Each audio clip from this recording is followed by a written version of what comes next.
Hey y'all, I'm so excited to bring this Lady Lou to your ears today.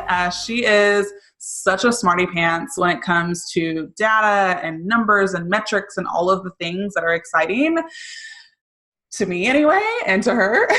So we hope you join us. But anyway, Miss Lanie, how are you doing today? Great. I actually, when I ask people how they're doing, I generally ask for a number. I'm like, from a scale of 1 to 10, how are you doing? Which only further proves how much I care about data, because who cares about fine? It's like, I'm a 7.8. I'm like, oh, that's pretty good. That's great. Room for improvement, but still really great starting point. Right. Yeah. And I would say that's about where I'm at. I'm like 7.8, maybe an 8.2.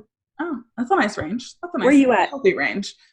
I feel like outside of my actual physical body, I'm like an 8.59. My physical body is like a 4. Wow. There's a little bit of a deficit on that end, but we're working. So many dimensions. We'll put that on a graph in a spreadsheet. We will, a sleep matrix or something. But anyway, so Lanie, tell us about you and your business. I'm Lanie Lamarre. I'm over on Miss GSD. That's where you can find all my nerdiness in all its glory. It really just wraps it up where things I'm in, favorite pastimes, favorite topics are Airtable, your conversion rates, and happy hour. So if you want to talk about all three of those, I'm your girl. Yes, absolutely. I like the happy hour faux show. I'm on that with you in about 30 minutes when we're done with this. It's like an 8.5 comes to like a 9. It easily just is right there. Yeah. But anyway, I know that currently you're doing all things Airtable data, all the things, but I would love to know, and my guests would love to know, how did you even get into this ops space? Were you the girl with the spreadsheets all the time? Or did you just stumble upon it? Like, how did you even get into this crazy world? I feel like this is more common than not, but especially in the systems and ops circle, which I get to know that people just kind of fell into it. I'm the nerd who was learning Creative Suite for fun, learning code because it seemed really cool and interesting.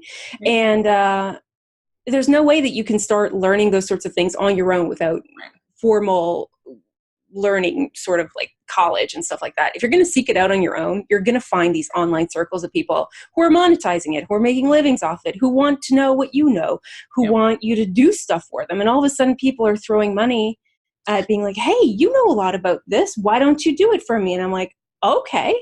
I do have a background in project management and stuff like that. So it wasn't completely out of my wheelhouse. But yeah, once you start going into it, I'm like, yeah, I can create a client onboarding system. Why couldn't I? So you start creating these maps and people are like, wow, look at the workflow. You've just made it all visual, which is what I realize is a key in these online circles. If you're working with creative entrepreneurs, is you really have to show nerdy systems and data stuff in a way that people can see and experience before you go ahead and do it. Yeah. So that's kind of how I fell into my niche, where I really do gravitate. I love creative stuff, and I am a visual person. I like showing people the sort of Goodwill Hunting equations, how it actually looks on a paper. They're like, oh, that's how it translates. And so being that sort of translator from the nerdy side over to the creative side has been sort of my wheelhouse. And that's where I've gotten to where I am now, where I'm making spreadsheets sexy again. I swear. I like it. They were already sexy for me, but for everybody else. For you and I, they're sexy. Right. But for most people, not so much. Not so much. And speaking of spreadsheets that are sexy, enter Airtable. Oh, the sexiest. They are the sexiest. I totally am just like nerding out on Airtable hardcore. And so this is something that I just like personally love and like I'm an advocate for. So I'm really excited to dive into it. And you have an amazing workflow in the shop that I actually had purchased before it was in the shop. And it's really helped me categorize and use it in a way that it's dynamic almost. So like explain Airtable to people who maybe are used to Excel and like the traditional spreadsheet, and then how Airtable could help fill the gaps and more?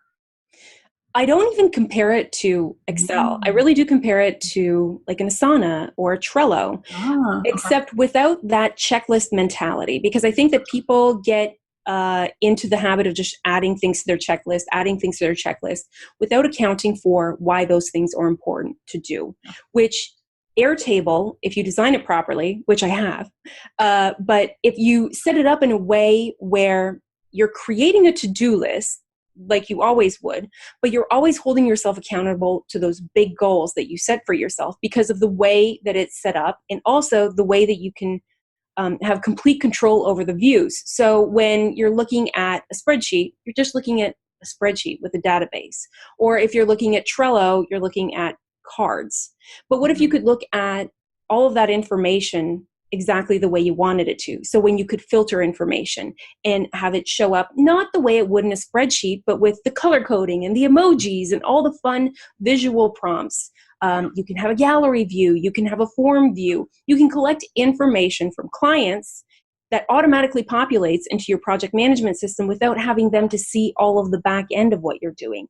I love the flexibility of the views, and I like the total control it gives not only you, but anybody that you're working with. So if they want to see information in a different way, if they want to see a project or a task or the big picture or the really, really minute stuff that needs to be done, all of that is very flexible with Airtable. So they call themselves, was it like a database meets spreadsheets or something, which is like the word.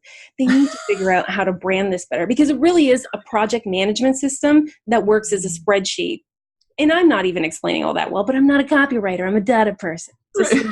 But it really does allow you to account for all those things that you said were important, let's say at the beginning of the quarter, and make sure that you're always doing work that reflects what you said was important in the first place.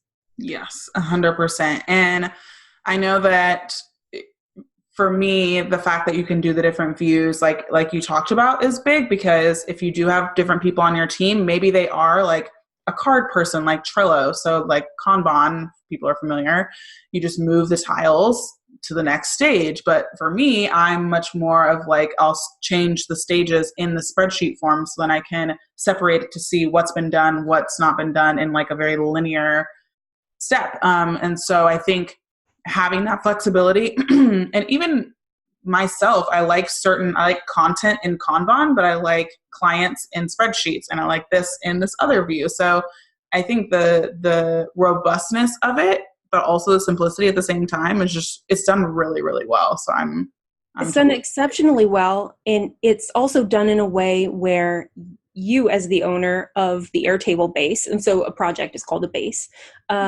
you have complete control over what other people have access to as well. So if you're working with a team and you have, let's say you're scheduling all of your social media for the next quarter, let's say, and you have somebody who schedules all your YouTube content. They don't need to see your Instagram. They don't need to see the stories or the Facebook or the posts. And so you can create a view that just pulls all of your YouTube stuff out of all of the big picture stuff, and all they have access to is that view. So they don't have to nose around or try to find what relates to them. You can actually create super customized views for that one person on your team and have each person really focus on what is important to them.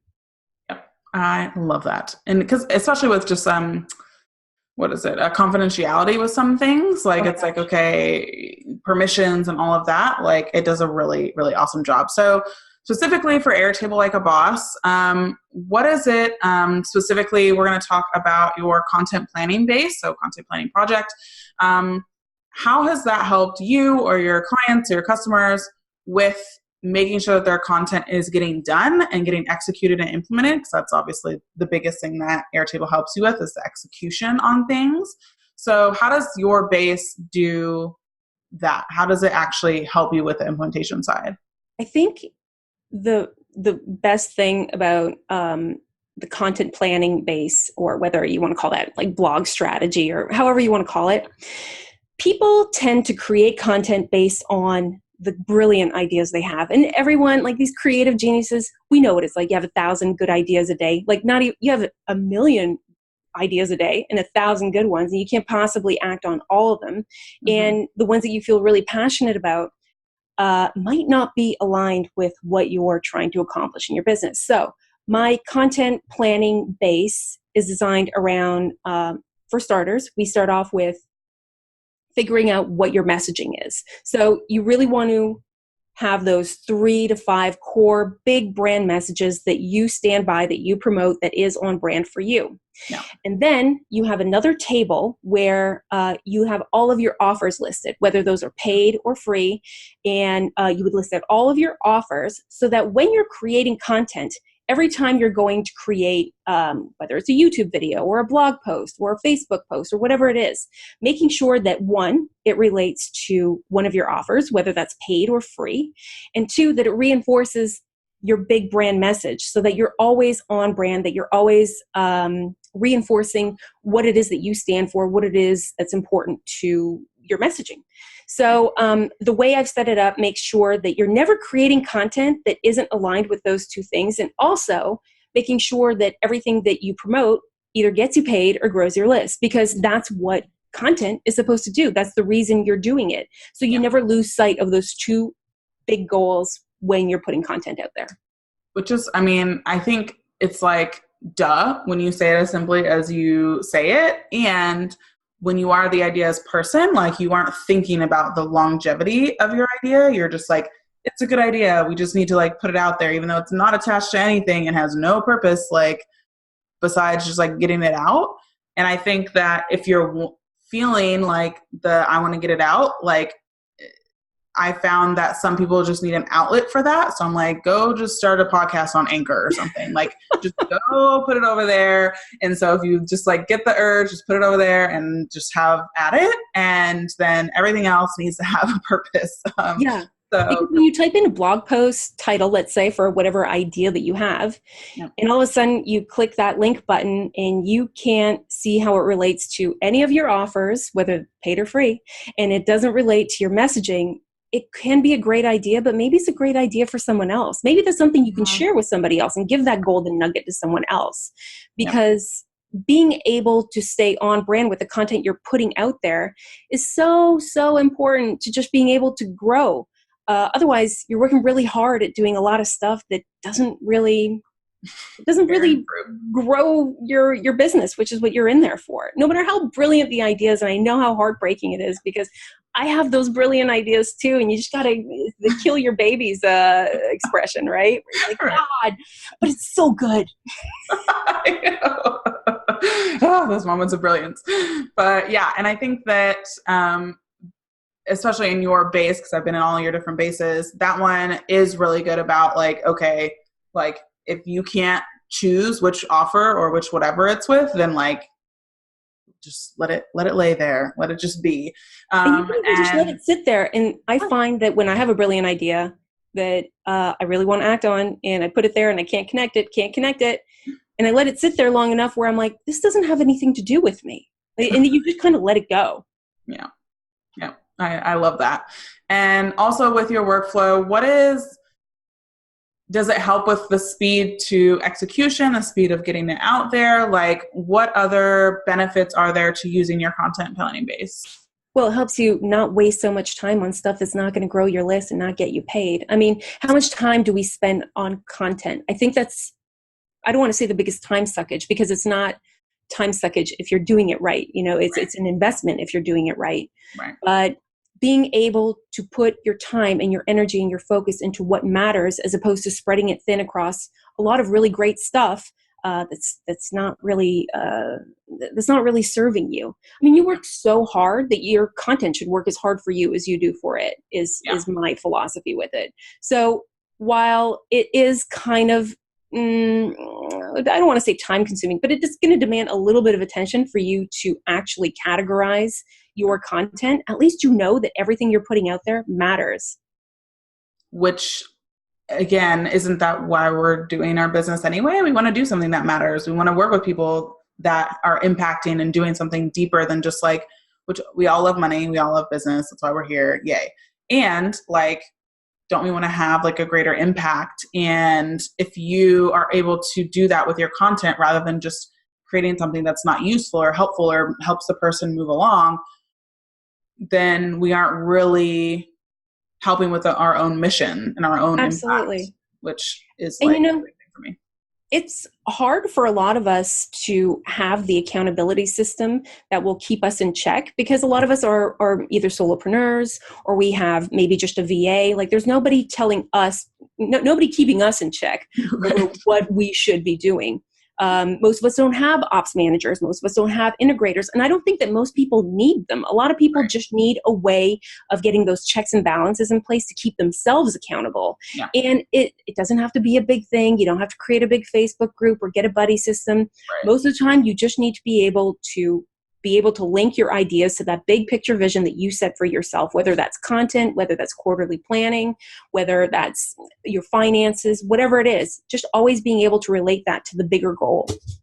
I love that. Yeah. Because I think people do think that they need, and buddy accountability is totally a thing and it's awesome. And like, there's also room for you to work on your actual like self-integrity and self-accountability with just the right system like Airtable.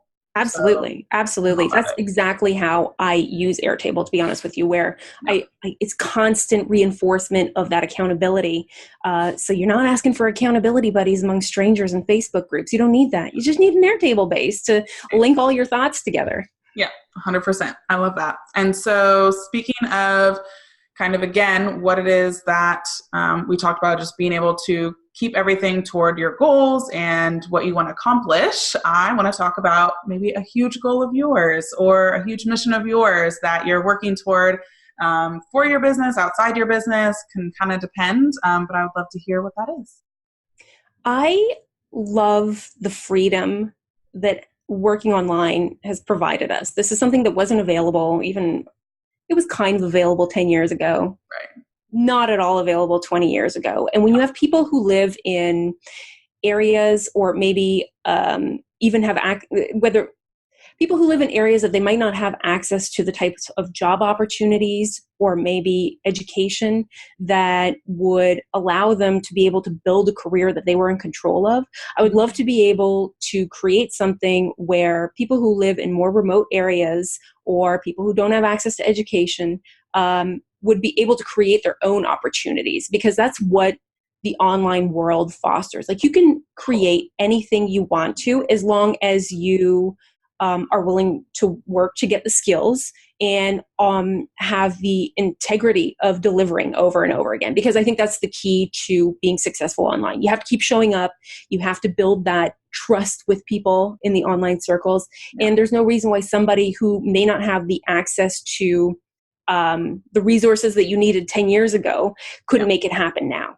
And I would love to do something or build something around being able to provide that. Yeah, I love that. Yeah, I think I have very similar missions and just like bringing opportunities to people who have a lack of or can't find or whatever. And so I think that it is so true to just like actually like soak in the fact that like we run businesses on the internet, like, and we can work wherever. And there's so many blessings in that just like itself that it's almost like, okay, how can we not want to spread this with more people and give more people the flexibility for health reasons, for family reasons, for just travel reasons, like whatever those are. I think that there's so much more room, and people think like, oh, the online industry, there's so many people because we all just like live in it. And it's like, no, like it is so tiny. It is so tiny. And there are so many people like in traditional jobs, like we hear this all the time where nobody's being like, oh, I shouldn't go to law school. There's already a bunch of lawyers. Like nobody says that. Nobody says that about traditional employment. And here's the other thing with people who might not have the might not have that access to the same resources as are available now that 10 years ago weren't available. You still have people who have the mentality that like they don't get it. And we all know this because you try to explain what you do and like, she makes money online. I don't know.